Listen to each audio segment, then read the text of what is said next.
Bonjour, c'est Marielle. Aujourd'hui, je ne suis pas seule, je suis accompagnée de mon père. Si vous ne saviez pas qu'il est sur ma chaîne YouTube, ça veut dire que vous ne regardez pas mes vidéos. Attention à vous. J'avais fait une vidéo où on parlait de la citronnelle, où il vous expliquait comment la repiquer. Et allez regarder cette vidéo, elle est juste ici. Aujourd'hui, on vient pour un autre sujet, c'est le recrutement de l'ouvrier agricole. Je vous en parle parce que, si vous ne le saviez pas, mon père et moi, on travaille ensemble au village, notamment sur une palmeraie. L'autre jour, on a croisé un nouvel ouvrier. C'est l'occasion, voilà, de vous faire un épisode avec mon père qui a justement cette expérience-là. Donc, papa, est-ce que tu peux te présenter en 1-2 minutes? Je suis le papa de Muriel et je suis un retraité. J'ai travaillé dans l'industrie pétrolière pendant plus d'une quarantaine d'années et je me suis retiré. Je suis au village où je m'occupe de mes propriétés foncières, propriétés qui permettent d'avoir une activité avec du palmier, des produits vivriers. Ça tient le bonhomme pour le reste de la retraite. Dans cette vidéo, nous allons vous donner toutes les questions que vous pourriez poser à un ouvrier de façon à recruter du personnel. Quand on a commencé justement les questions, c'est toi qui menais l'entretien. Moi, j'étais un peu plus en retrait parce que, évidemment, de l'expérience et c'est à moi d'apprendre et de comprendre. Et tu as posé des questions, ne serait-ce que pour l'identité, l'état civil, des fois que je trouvais un petit peu curieuse, mais tout de suite après, je comprenais en fait où tu voulais en venir. Est-ce que tu te rappelles un petit peu de ces questions, de ces premières questions? Un des plus gros risques, ou une des expositions d'une exploitation agricole est liée à son personnel. Donc, le recrutement d'une personne est un facteur de succès ou d'échec de ta petite unité agricole. Donc, la connaissance d'un individu suite à une interview, surtout éviter de la bâcler et de n'avoir pas une connaissance approfondie de ce qu'est le personnel avec qui vous travaillez, avec qui vous allez travailler et d'aller le connaître sur son identité, sur ses capacités est primordial. C'est un facteur de succès ou d'échec de votre activité. Une des premières questions, c'est de savoir un peu qui est cette personne, son identité. Tu commences par quoi, toi? L'identité et l'âge. Quel est votre âge? Je précise que pour l'instant, nous faisons de grosses généralités. La vie est beaucoup plus subtile que ça. Il y a évidemment beaucoup de nuances. Mais là, c'est pour des soucis de compréhension de l'épisode. On pourra aller plus en détail une prochaine fois si vous le souhaitez. Un ouvrier mûr ira plus dans la gestion, ça donnera à des activités de stockage, de rangement, de tenue, que quelqu'un qui est jeune. Un jeune va aller à de l'activité sur le terrain, à une résistance beaucoup plus importante que quelqu'un de plus âgé et en milieu isolé, le jeune tombera moins souvent malade qu'une personne d'un certain âge. C'est pour ça qu'il faut avoir l'âge de la personne et bien évidemment sa situation familiale. Avez-vous une carte d'identité? Je pense que les gens qui viennent travailler chez vous doivent être capables de démontrer leur responsabilité. On devrait être capable de les identifier, qui que ce soit dans son trajet vers l'unité, soit parce que à l'intérieur de l'unité, il faudrait que vous rendiez compte, vous, parce que c'est votre responsabilité, toutes les personnes qui sont chez vous. Vous en êtes responsable, donc vous devez pouvoir décliner de façon claire quelle est son identité. Et cette identité doit être formelle, avec des actes qui puissent être vérifiés par devers n'importe quelle autorité. Bien évidemment, la personne est responsable et restera chez vous, suivant qu'il est célibataire ou suivant qu'il est marié. Vous vous rendrez compte que nous, dans les unités qui sont isolées, qui sont loin de la ville, on préfère avoir un homme marié parce que cela lui donne une certaine stabilité. Il est difficile à quelqu'un qui est marié de faire du virevoltage ou du transit d'une exploitation à une autre en fonction de la responsabilité qu'il a. Et en plus, si son épouse est présente dans les environs de l'unité, il sera d'autant plus fidèle.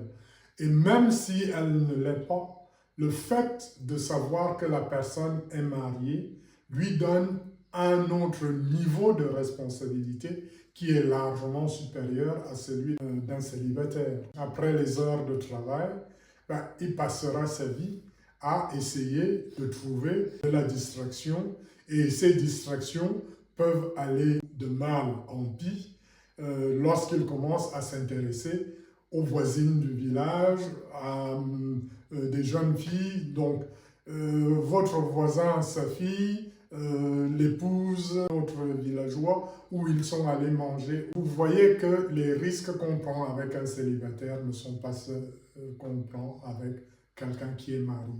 Et marié, un enfant, 2 enfants ou 3 enfants, ça se justifie.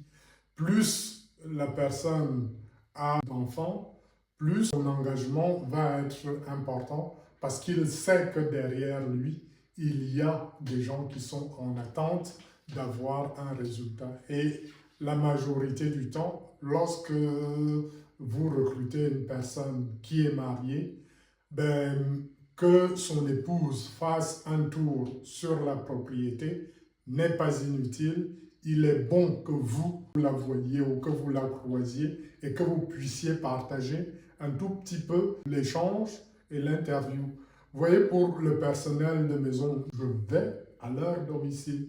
Ok. Je les interviewe avec leurs femmes, leurs enfants, lorsqu'ils en ont une, et j'essaye de prendre contact avec leur père, leur mère, leur grand-mère ou qui est, elle, contente de savoir que son fils travaille auprès d'une personne qui est responsable et vice-versa, que vous savez que ces personnes viendront toujours à vous donner une information sur leur enfant, quelle que soit la situation, qui peut être une situation de maladie, une situation d'accident ou un problème. Il est absent, il est resté absent un jour ou 2 jours, vous pouvez obtenir un contact.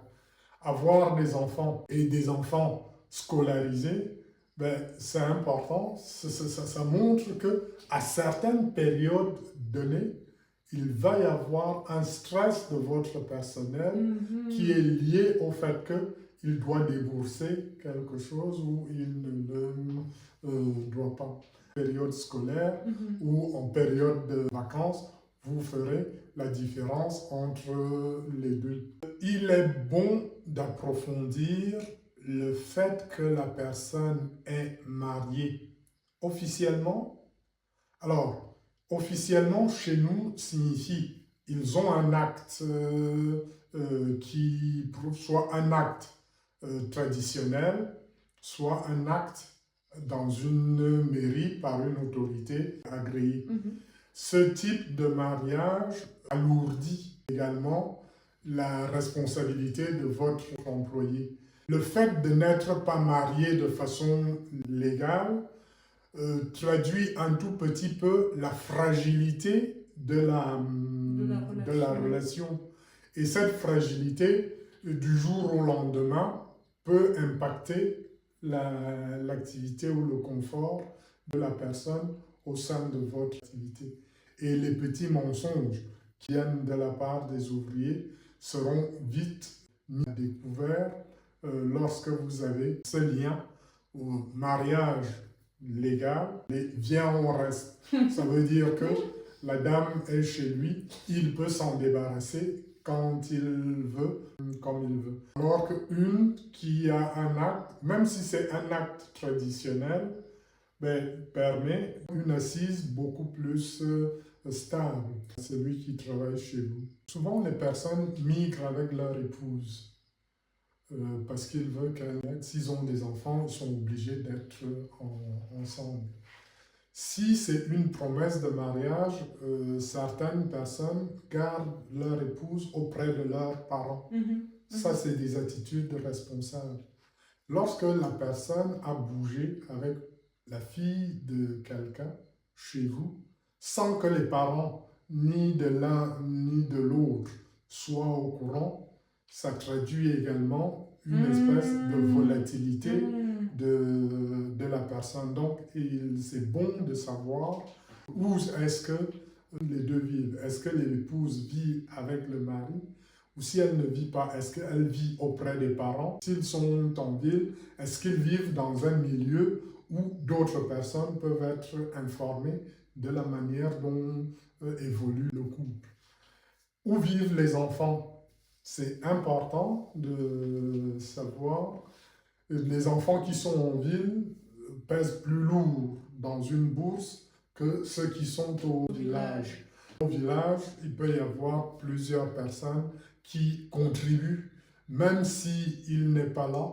Le père, le grand-père, la grand-mère peuvent suppléer à un certain nombre de demandes qui sont du ressort du travailleur. Ça veut dire que sa volatilité à aller au village pour aller régler les problèmes sera différente suivant là où se trouve la personne.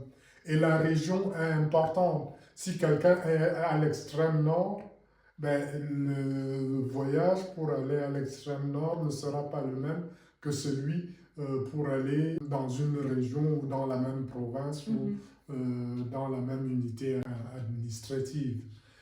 Et également de savoir dans l'unité administrative où vivent ces personnes, si elles sont connues.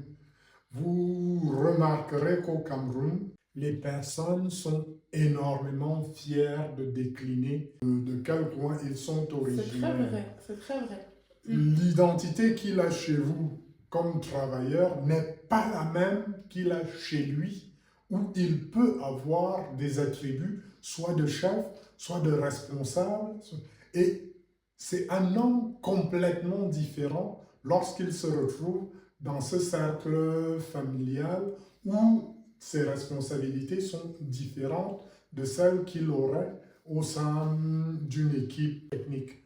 Et lorsqu'ils y sont connus, ils sont fiers de clamer cette reconnaissance qu'ils ont.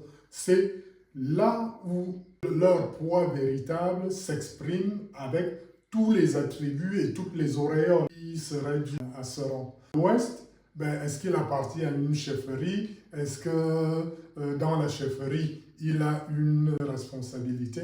Au Nord, est-ce qu'il est proche de l'amido? Il en est un peu éloigné? Est-ce qu'il a un troupeau? C'est des choses qui donnent aux travailleurs une autre dimension. Une dimension contre laquelle il ne négociera jamais. Donc, lorsqu'il sera en position de faiblesse, encore moins question d'humiliation, c'est des secteurs qu'il vaut mieux éviter à y toucher. Et votre sensibilité d'employeur doit être alerte à ces signes et vous permettre, dans la gestion de personnel, de donner, d'accorder de l'importance à ces attributs qui sont liés à la famille. Mais tout simplement, le fait qu'il est fils aîné ou fils unique d'une famille ou fille unique, ça donne une certaine importance et un certain poids à la personne qu'on déclinera différemment au sein de votre équipe. Suivant que les parents sont vivants, c'est une responsabilité supplémentaire. Mais ça donne également des gens qui sont capables d'entretenir ou de donner une information sur l'individu qui se trouve devant toi. Mais ce qui est important pour vous de savoir de façon systématique, comme n'importe quelle assurance vous demanderait, c'est de savoir en cas d'accident, en cas de maladie, de problème quelconque, il faudrait que vous sachiez la personne la plus proche, une ou deux personnes que vous pouvez joindre et qui peuvent donner des renseignements sur l'ouvrier que vous prenez chez vous. Et également, quelqu'un qui vient chez vous ne vous dira jamais il est responsable politique. Mais ça signifie que pendant les campagnes, eh ben, Se il bat prendra la poudre pour d'escampette et vous vous retrouverez sans oublier. Ou son langage au sein de votre équipe sera différent suivant qu'il est d'un bord ou d'un autre, soit en termes politiques, soit en termes religieux. Cela, dans tous les cas, aura un impact sur votre exploitation. C'est pour ça qu'il est bon de le connaître avant plutôt qu'après. pas mal complet sur le volet identité personnelle, etc. Maintenant, si on parle un petit peu de l'expérience professionnelle, quelles seraient les questions à poser selon toi? Suivant que vous êtes dans le cacao, l'interview sera différente Adapté, en ouais. fonction du secteur d'activité à l'intérieur duquel vous évoluez. L'expérience, j'ai exécuté cette activité